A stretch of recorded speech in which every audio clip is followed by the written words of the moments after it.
I used to say we grew up together, even though that isn't technically true. We met when we were 19. That feels close enough to childhood now. We were roommates first. 2 mattresses on the floor. A kitchen table someone left by the dumpster. Coffee we couldn't afford but bought anyway. She knew how I took my eggs.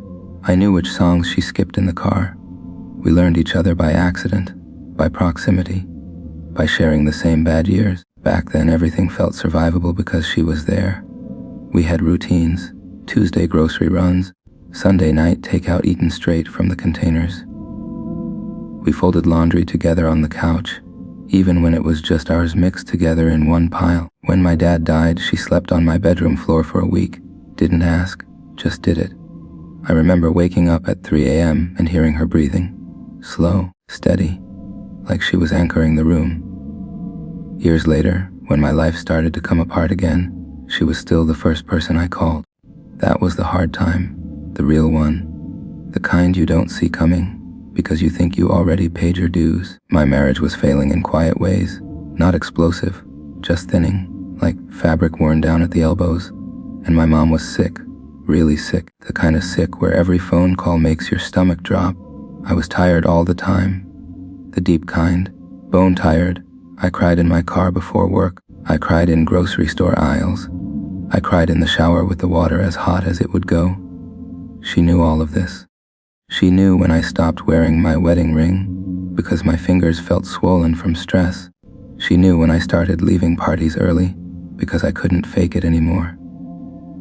She knew the exact words my doctor used when he said, "We're going to monitor it." She started coming over more. At first it felt like care. She brought soup. She folded my mom's laundry when I forgot. She texted me in the mornings just to say, "Did you sleep?" She sat with me in waiting rooms and scrolled through her phone so I didn't feel alone. Sometimes she'd reach over and squeeze my knee. Just once, like punctuation, I told her everything. Things I didn't even tell my husband. I told her I felt invisible. I told her I was scared I was failing at everything at the same time. I told her I didn't know how much longer I could hold it together.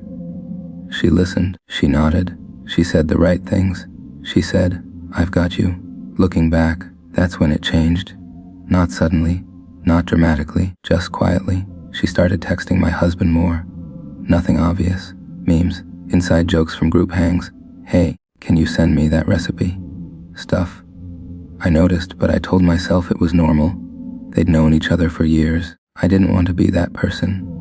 The suspicious one, the insecure wife with a sick mom and a failing marriage. Sometimes she'd say, "He's worried about you," and it would comfort me. Sometimes she'd say, "He doesn't know how to help," and I'd nod, like that made sense. She started staying later when she came over. She'd sit on the couch with him while I went to shower. I'd hear them laughing from the bathroom, not loud, just enough. I'd stand under the water longer than I needed to. Once, I came out and she went quiet, just for a second, like I'd walked in on something mid-sentence. She smiled right after. Big, normal. I remember thinking, why did that feel strange? The hard time kept getting harder. My mom got worse. My husband got further away. I felt like I was walking through fog all the time. She became my constant. If I didn't answer her texts, she'd double text. If I didn't pick up, she'd call. "I just worry," she'd say. One night, after a long day at the hospital, I came home and found her there already, shoes off, hair pulled up, sitting at my kitchen table like she lived there. She'd cooked dinner for all of us. My husband kissed her cheek when he walked in. I told myself I was imagining the way it landed a second too long. Later that night, when everyone was asleep, I woke up thirsty. I walked down the hall in the dark. Their phones were both on the kitchen counter, charging, side by side. I don't know why I picked his up. I'd never done that before. I didn't even unlock it at first, just stared at it like it might confess on its own. My hands were shaking. I kept thinking, don't be that person. Then I thought about my mom, about how nothing was stable, about how everything I trusted kept slipping. So I unlocked it. The messages weren't sexual. That almost made it worse. They were intimate, concerned, familiar. "Did she eat today?" She doesn't need to know we talked about this. I hate seeing her like this. You're the only one who really understands. There were hearts, not many, just enough. There were jokes about me, gentle ones. She'd kill us if she knew. Stuff like that. There was a conversation about how long this had been going on.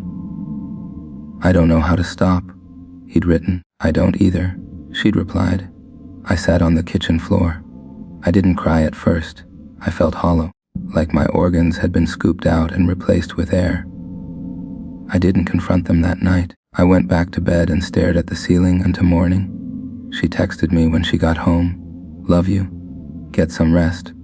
The collapse wasn't dramatic. It was slow, embarrassing, private. I stopped eating. I forgot words mid-sentence.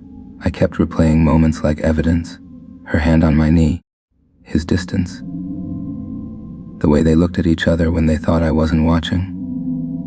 I wondered how long I'd been the third person in my own life. When I finally said something, it came out wrong. I wasn't angry, I was tired. I asked her, how long? She cried immediately. Loud, messy. She said she never meant to hurt me. She said it just happened. She said she was trying to help. She said, you were falling apart and I didn't know what else to do. My husband said less, which somehow hurt more. They both said they never slept together. I still don't know if that's true. I don't know if it matters. The aftermath was quiet. She stopped coming over.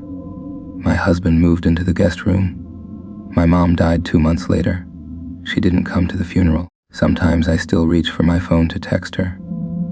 Sometimes I remember a joke and feel it rise in my chest, automatic, before the drop. I don't hate her. That's the part I don't tell anyone. I miss her. I miss who I thought she was.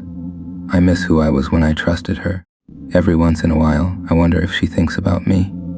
If she remembers the floor mattress, the waiting rooms, the way I told her everything because I thought she was safe. The last thing she ever said to me was, I hope one day you can forgive me. I didn't answer. I still don't know what the right response would have been. Some nights, when the house is quiet and my phone doesn't light up, I realize the hardest part wasn't losing my marriage. It was losing the person I would have called after.